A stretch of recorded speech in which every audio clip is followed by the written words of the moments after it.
Queridos, eu não tenho dúvida de que Deus é poderoso para cumprir sua palavra. Palavras liberadas sobre esta casa, liberadas sobre as nossas vidas. Mas todo o processo do cumprimento da palavra de Deus passa definitivamente por uma resposta decisiva, uma resposta direta para o coração de Deus.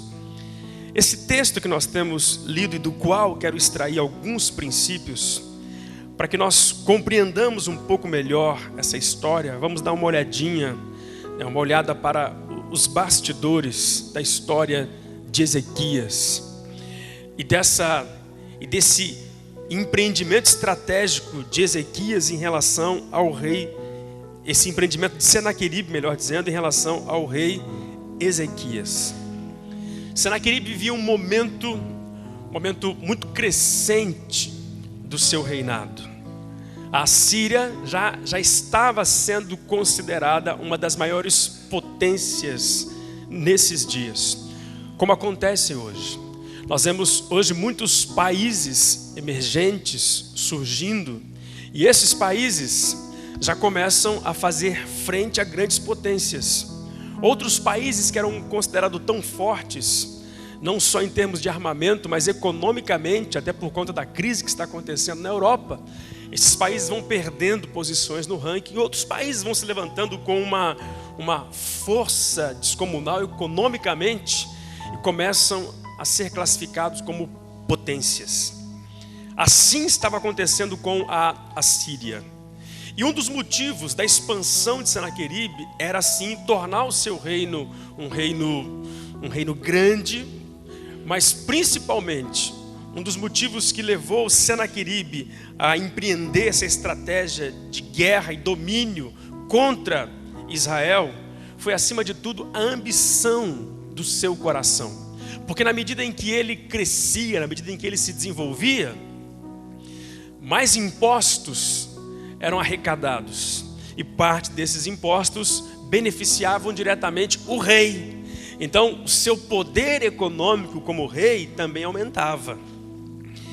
E nessa estratégia empreendida contra Israel, contra Ezequias, a Bíblia diz que Senaqueribe fez um sítio, fez um cerco em torno de Jerusalém.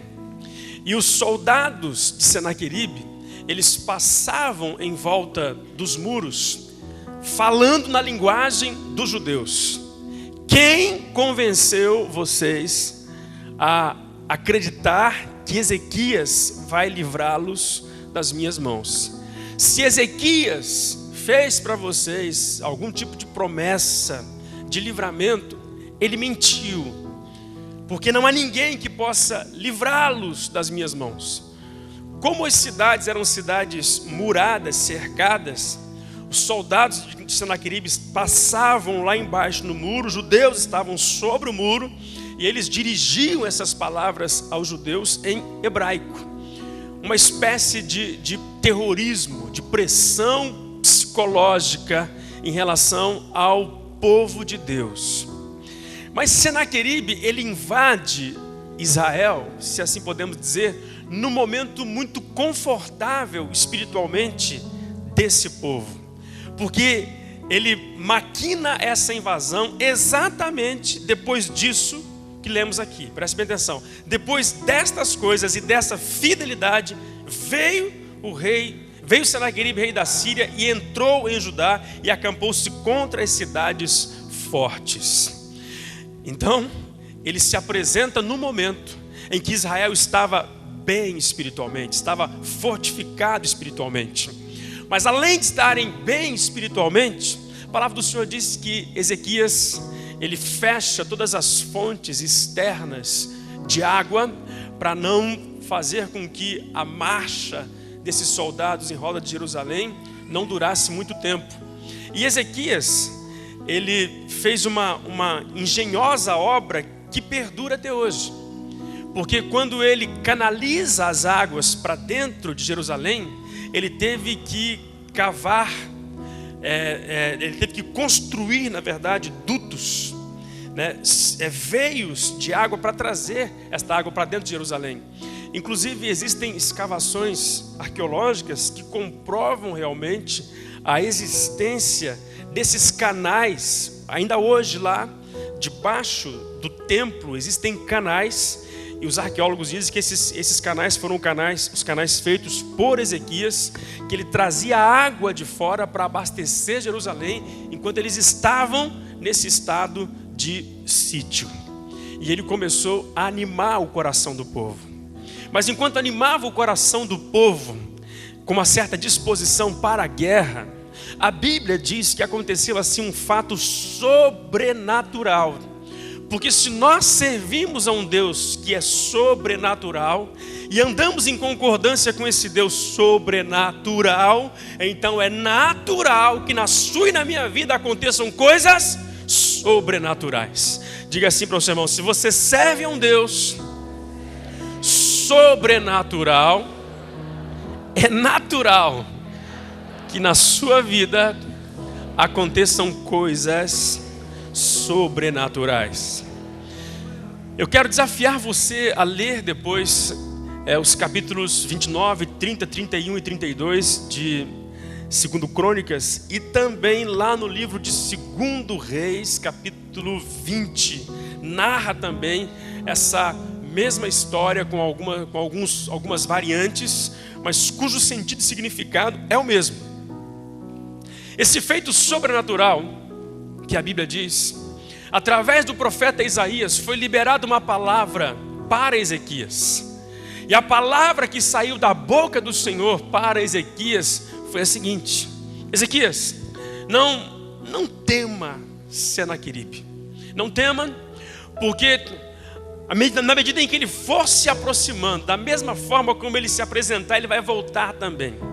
Eu vou colocar um freio na boca dele, vou colocar um anzol no nariz dele e vou fazer com que ele volte da mesma maneira como ele chegou até aqui. Então não temas, porque o Senhor está convosco. Nós temos a figura de um profeta somado à postura de um rei, de um povo que estava fortificado em Deus. Esse ajuntamento de ingredientes, de situações, trouxe essa manifestação sobrenatural. Qual? E eu creio nisso, queridos, porque não há limites para esse Deus, o qual conhecemos e chamamos de Deus onipotente, onisciente, onipresente. A Bíblia diz que Deus enviou um anjo, e um anjo só. Ele destruiu, derrotou, matou ao fio da espada a 185 mil assírios de uma só vez. Os contraditores da Bíblia podem até dizer: mas isso não é verdade, isso não é realidade. Mas está escrito, isso é escrito na palavra de Deus. Nós cremos porque o nosso Deus é capaz de fazer. Amém? Foque a sua vida para esse segundo semestre. Então preste bem atenção. Quero que você seja ministrado espiritualmente, mas quero que você seja ministrado racionalmente. Como assim, pastor? Porque algumas coisas eu preciso entender racionalmente. Como o que, por exemplo? Como isso aqui. Preste bem atenção. A fidelidade de Deus não vai acontecer na sua e na minha vida só porque Ele é Deus e porque eu preciso. Quantos estão me entendendo? A fidelidade de Deus não vai se manifestar na sua e na minha vida só porque Ele é Deus, ou porque eu e você temos uma necessidade. É claro que a necessidade pode se transformar numa oportunidade para Deus agir, mas a simples necessidade em si não significa dizer que Deus de alguma maneira está comprometido a agir na sua e na minha vida. Porque Ele é Deus, Ele tem que fazer. Porque eu tenho uma necessidade, Ele tem que fazer. Não. Nós não encontramos nenhuma base bíblica que justifique, que respalde esse tipo de declaração. Pastor, mas se não é a minha necessidade que vai fazer Deus agir por si só, se não é ela por si só, se não é a fidelidade de Deus por si só que faz com que Ele trabalhe a nosso favor, o que determina então a ação de Deus na minha vida, na minha casa, no meu casamento, em todas as coisas? Diga assim para o seu irmão: você precisa acionar a fidelidade de Deus. Mais uma vez, diga para o seu irmão: a fidelidade de Deus precisa ser acionada. A fidelidade de Deus precisa ser despertada. Amém? Então preste bem atenção aqui, queridos. Aumenta o teclado um pouquinho mais aí, fazendo um favor. Para de tocar Isaías. Que teclado lindo e bonito. O fato do Isaías estar aqui, esse teclado aqui na frente dele, esse teclado não vai funcionar sozinho se o Isaías, com entendimento, começar a manusear essas teclas dentro de uma conjuntura harmoniosa e começar a produzir sons. Mas é um teclado, mas o teclado não vai funcionar sozinho. O Isaías precisa acionar esse teclado. Ou seja, a tela do computador, o terminal de computador que você tem na sua casa. Comprei um computador, último tipo, a memória dele cabe lá não sei quantas coisas, você não faz ideia da máquina que eu comprei. Mas essa máquina não vai funcionar sozinha. Essa máquina precisa de alguém por trás dela para ligar, depois para navegar, para entrar nos seus programas, para desenvolver, explorar toda a sua capacidade. O teclado precisa ser acionado. A máquina precisa ser acionada. Quer ver? Quando começa a acionar, aí ele começa a produzir sons. Então preste bem atenção. A fidelidade de Deus não vai se manifestar na minha e na sua vida só porque Ele é fiel. A fidelidade de Deus precisa ser acionada. Diga assim para o seu irmão mais uma vez: a fidelidade de Deus precisa ser acionada. Acionada. Então vamos lá, queridos. Em suma, o que aciona a fidelidade de Deus? O que aciona a fidelidade de Deus? Quero ser tão simples e tão objetivo, mas se você entender isso, que possa ser como uma dinamite no seu espírito que vai provocar uma revolução nesses próximos 6 meses na sua vida e na sua casa, em nome de Jesus. Amém? Declara assim comigo: a minha fidelidade aciona a fidelidade de Deus. Diga assim para o seu irmão: a sua fidelidade aciona a fidelidade de Deus. E aí alguns podem dizer assim: pastor, mas eu estava pensando comigo que é a fé que aciona a fidelidade de Deus. Você não está errado, mas essa verdade não é uma verdade absoluta. Quantas pessoas nós temos conversado, pessoas muitas vezes declaram fé, falam que têm fé, confessam a fé, e no entanto, muitas vezes pessoas que vivem debaixo de uma frustração, porque a fé por si só não é suficiente para acionar a fidelidade de Deus. Pastor, mas aquilo aconteceu na minha vida pela fé. Eu até concordo, mas eu não estou falando de partes. Eu não estou falando de fagulhas. Eu não estou falando de farelos da bênção de Deus. Eu estou dizendo para você que a totalidade da bênção de Deus é preciso fé, mas essa fé tem que estar agregada a outros valores, e um desses principais valores se chama fidelidade. Eu tenho visto tantas pessoas chorando pelas ruas dizendo: mas eu creio em Deus, eu creio em Deus. E no entanto, esse crer em Deus, que pode ser traduzido como fé, não é suficiente para acionar a fidelidade de Deus. Essa fé, ela precisa estar dentro de uma conjuntura de comportamentos. E dentro dessa conjuntura nós destacamos fidelidade. Amém?